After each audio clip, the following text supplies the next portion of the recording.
Okie dokie, everybody. This is the 7, but the Van Epps tuning. Basically, it's E, A, D, G, B, E, which you all know and love, but with a low A. So I tell a lot of guitar players who, if they let's say you have a gig where you have a solo gig or something like that, and you've got a lot of arrangements, or just know a lot of tunes. Or let's say you play a gig with a singer and you know a lot of tunes, but you really don't want to have to learn a whole new tuning. This is kind of a great way to do that, because all you have is a low A, which is, so all of those, even just doing something,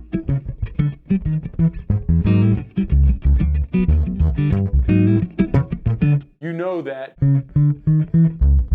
it's a mirror image an octave down, so there's not a lot you have to do in it.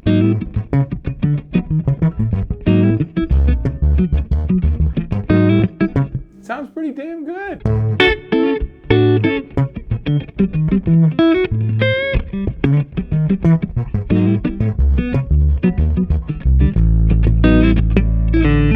Whoa, it did sound good for a second. But it's like, even if you just have like,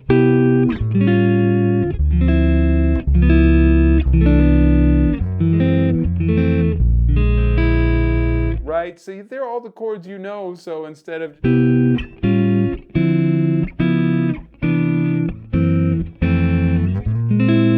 can get away with,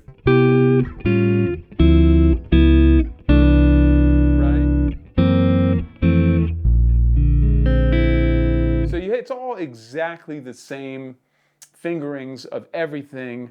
You just have a little movement and you get an octave down, but I think that's a very good, it's really good for guitar players that like kind of, that already have so much invested in standard guitar, Spanish standard guitar tuning. You don't want to change too much, but it'd be nice to have a little extra range downtown. Just to fill in things on a solo gig or with a singer, like I said.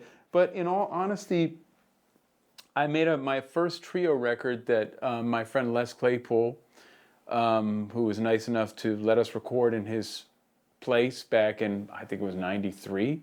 The first one I made was on this tuning. And I have an octave pedal on these strings at some point, but it's me, Jay Lane on drums, and Dave Ellis on tenor. So you can get away with playing this as a bass player in that situation. I just feel like it's very, it's just kind of like instant low end without not a lot of investment in terms of having to change how you play or anything like that. So anyway, that's the 7 string with the Van Epps tuning, just a low A.